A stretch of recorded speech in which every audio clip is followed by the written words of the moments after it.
Hi, it's Tracy from Two Rocks Tarot, and this is the third spread called the Three Poisonous Root Spread from Nat from Sanskrit Blue. And again, I'll put the position meanings and a link to her video down below. I've decided that I'm going to use the Philakos Tarot again because I really love working with this deck.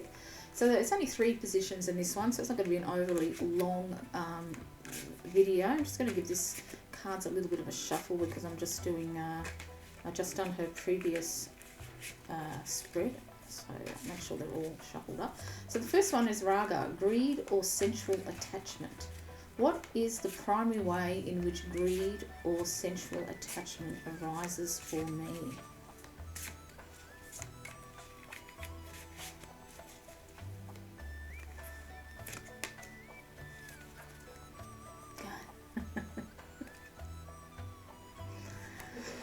The 10 of spirals, which is the 10 of Pentacles. Actually, hang on. Let me just check because I always get this mucked up with this particular deck. So I'm pretty sure it's a 10.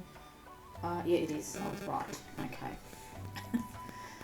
and this is really actually quite true. And my husband would be laughing his head off if he could hear this. But for me, with greed is money. It's quite. I have to say that because with my very first husband.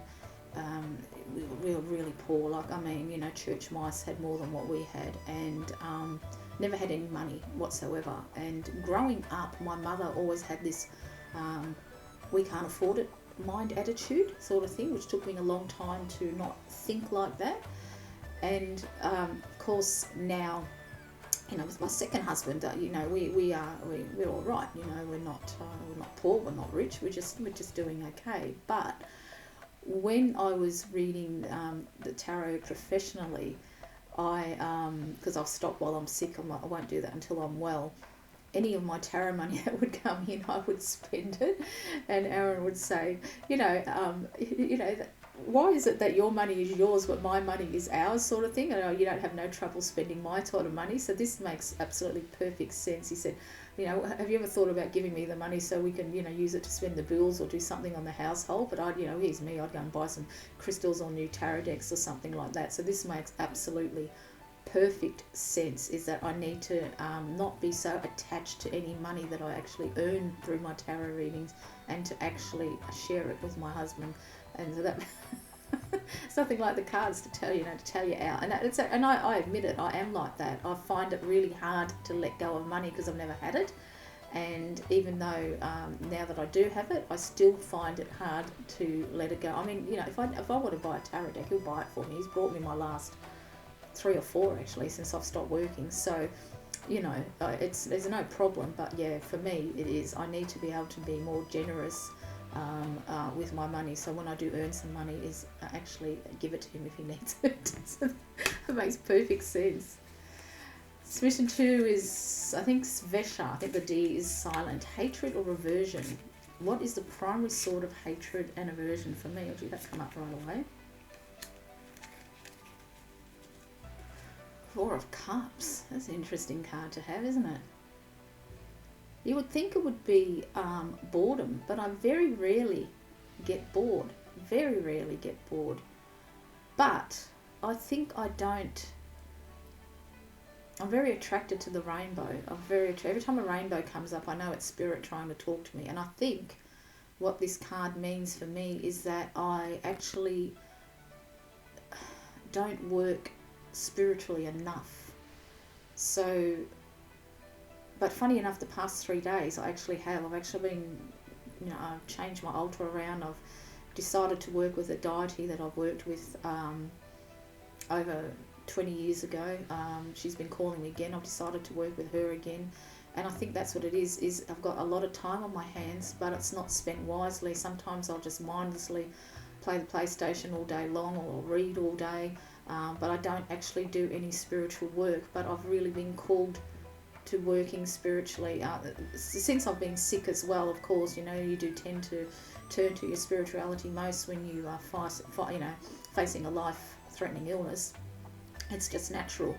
But the way the figure is turned away from the rainbow, which for me, is when spirit tries to call me, is that I've kind of turned my back on it, and I haven't done much in the witchcraft path for a while, but it's been calling me like nothing lately, and other aspects as well that I haven't, been angels have been called very strongly to me as well, and quite interesting, the deity that I'm been called to work with, or I worked with many years ago, has actually been known to work with angels too, so it's all marrying up.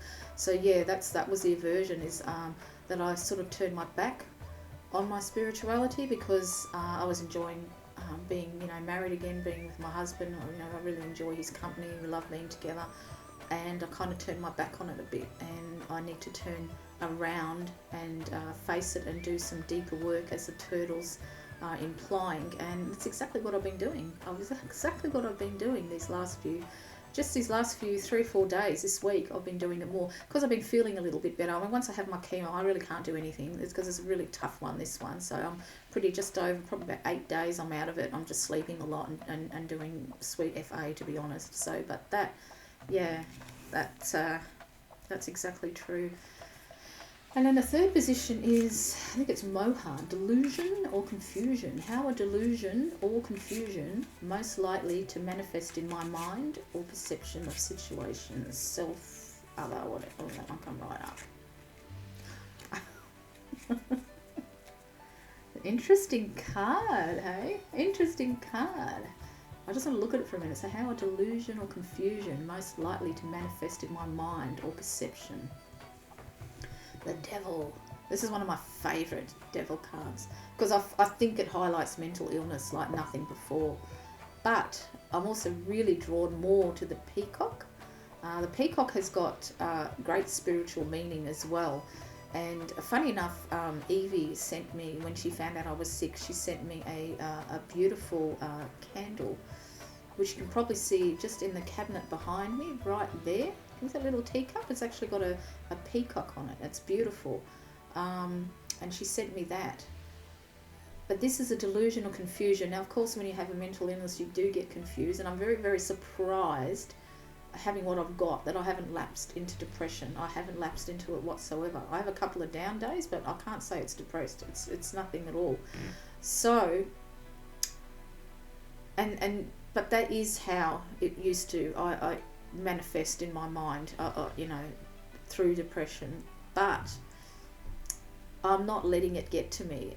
Instead, I have turned to my spirituality. I can't think on the top of my head the meaning of the peacock when it comes to the spiritual side, because I haven't got my notes near with me, but I've Googled it and I've accepted it and things like that. So this is interesting, isn't it? So that is how it's most likely to manifest in my mind, is through depression. And I'm really grateful that I didn't get it while I got sick. I really, really am. But it's also, again, just like in the Four of Coral, the Four of Cups, it's just made me turn to my spirituality. It's made it's started to blossom and bloom again, like the beautiful peacock feathers spreading out. It's fanning out. It's going in a new direction, but it's also I'm also drawn to what I did in the past as well. I'm bringing it all together into the present, but I'm also taking that new turn as well.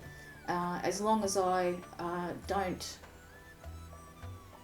let my mind play tricks on me, which I don't think it will, and not to become too obsessed with it as well, because sometimes you can become too obsessed with walking on a spiritual path to the detriment of everything else in your life. So it's telling me as well, this is telling me that, all work and no play makes Tracy a dull girl, that I need to actually go out and play as well, so I don't fall back into this mindset of deluding myself and confusion and getting depressed or anything like that. But that's an interesting card to get, isn't it? The Devil card. And again, it sort of preludes to the last spread that I did too, about letting that any bottled up pain out as well. And this is, you know, not to hold it all in. And actually that's another thing as well. Manifest is actually holding it all in and not letting it out, because I think that's why I got sick. I've held too much pain in my life, and that's why I got the cancer right in the heart, right on the left breast. I need to let it out. I need to speak my mind, not to let it all in and distort my way of seeing things, because if you're looking at all the, you know, the blood and brains sort of dripping down her face, and that's exactly right, not to let it distort my vision of what I want my future to be like. So there you have it, the 3 poisonous root spread. These are really interesting spreads that really makes you think. And after I've done these videos, I leave the cards out for a bit and I go over it again, because sometimes when you do that, you see things that you don't see when you're doing the video, and then when you do the editing as well, you think, oh, you know, why didn't I see that? So if anything else comes up, I'll put it in writing, unless it's, of course, too personal. But these are really great, Nat. I've been really enjoying them. Until next time, this is Tracy.